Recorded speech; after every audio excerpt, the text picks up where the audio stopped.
Salam bahagia dan salam sejahtera. Bersama-sama saya sekali lagi, Cikgu Richard Ignasi dalam panduan menjawab soalan pemahaman sastra.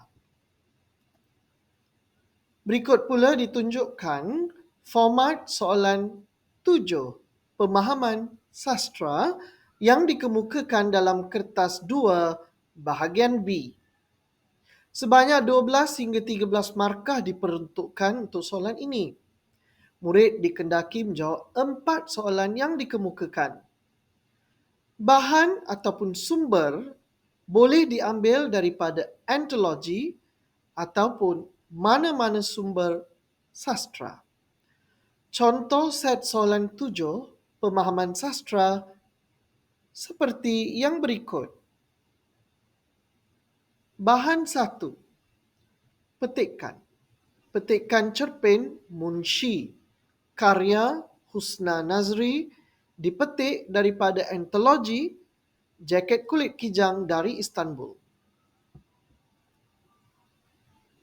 Berikut pula ditunjukkan bahan 2. Bahan 2 ini pula merupakan petikan sajak yang diambil dan diubah suai daripada antologi Busana Bahasa. Baiklah, sama-sama kita melihat panduan menjawab soalan kurungan 1. Soalan 1 merupakan soalan berbentuk kefahaman atau mencari maksud rangkai kata atau istilah. Sebanyak 2 markah diperuntukkan bagi soalan ini. Murid perlu mengenal pasti jawapan daripada bahan atau mengenal pasti maksud sinonim berdasarkan perkataan atau rangkai kata. Murid juga perlu menulis jawapan dengan menggunakan ayat yang gramatis. Berikut ialah contoh soalan 1. Berdasarkan bahan 1, mengapakah bonda tidak memenuhi hasrat saya untuk bermaustatin di ibu kota? Soalan ini berbentuk soalan kefahaman. Bermaksud, jawapan boleh ditemui dalam petikan. Soalan ini mencakupi 2 markah. Berdasarkan bahan 1, bonda tidak memenuhi hasrat saya untuk bermaustatin di ibu kota kerana berpendapat bahawa ilmu agama saya masih terlalu cetek dan nipis. Jawapan seperti yang dikatakan itu merupakan ayat yang gramatis. Berikut pula panduan menjawab soalan 2. Soalan kurungan 2 merupakan soalan berdasarkan petikan. Sebanyak 3 markah diperuntukkan untuk soalan ini. Murid perlu mengenal pasti kata kunci soalan dan kehendak soalan dengan betul. Cari jawapan sekurang-kurangnya 2 atau 3 isi daripada bahan 1 dan bahan 2. Berikut pula ditunjukkan contoh soalan kurungan 3. Dengan merujuk semua bahan, nyatakan perkara yang dikhawatiri akan berlaku dalam kalangan generasi muda. Dengan merujuk bahan 1, perkara yang dikhawatiri akan berlaku dalam kalangan generasi muda ialah jawapan pertama, jawapan kedua. Jika ada jawapan ketiga, boleh isi jawapan yang ketiga dan teruskan jawapan murid dengan bahan 2. Dengan merujuk bahan 2 pula, sambung jawapan anda. Baiklah, kita beralih pula kepada soalan kurungan 3. Soalan kurungan 3 merupakan soalan kebat. Sebanyak 3 atau 4 markah diperuntukkan. Murid perlu mengenal pasti kata kunci soalan atau kehendak soalan dengan betul. Cari jawapan sekurang-kurangnya 2 atau 3 isi mengikut pandangan masing-masing. Tetapi, ingat, jawapan anda perlulah relevan ataupun logik. Kita lihat contoh soalan kurungan 3. Biasanya soalan akan dimulai dengan stimulus.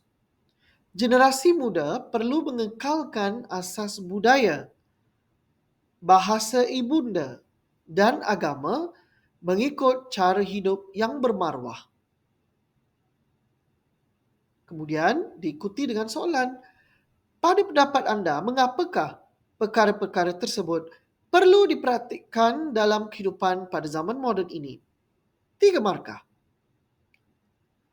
Murid-murid, anda boleh memberikan jawapan dengan frasa yang dimulai, pada pendapat saya, generasi muda perlu mengekalkan asas budaya, bahasa ibunda, dan agama mengikut cara bermaruah kerana. Sambung jawapan anda mengikut jawapan yang logik dan relevan.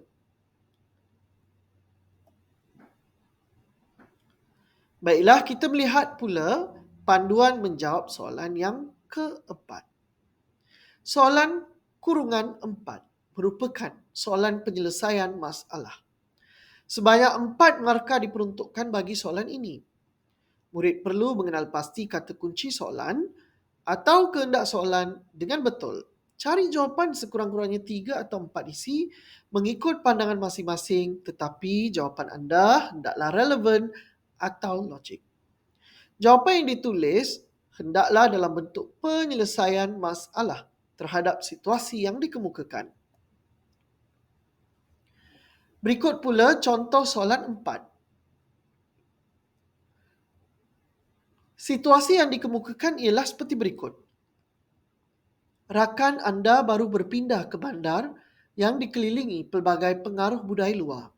Sejak berpindah, rakan anda berasa tertekan kerana segelintir rakan sebayanya terlibat dalam aktiviti yang bertentangan dengan nilai budaya dan agama yang diajarkan oleh keluarganya.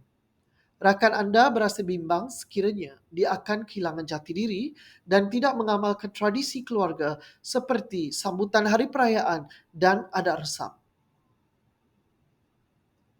Kemudian, selepas situasi ia dinyatakan, diikuti dengan soalan.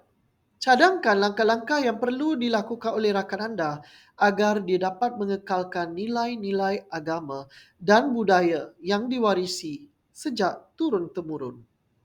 4 markah. Untuk menjawab soalan ini, pastikan murid mengambil sebahagian daripada kata kunci soalan dan diikuti dengan jawapan. Contohnya seperti berikut. Untuk mengekalkan nilai-nilai agama dan budaya yang diwarisinya sejak turun-temurun, sambung isi anda.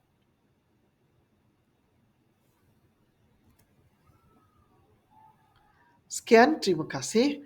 Semoga bermanfaat.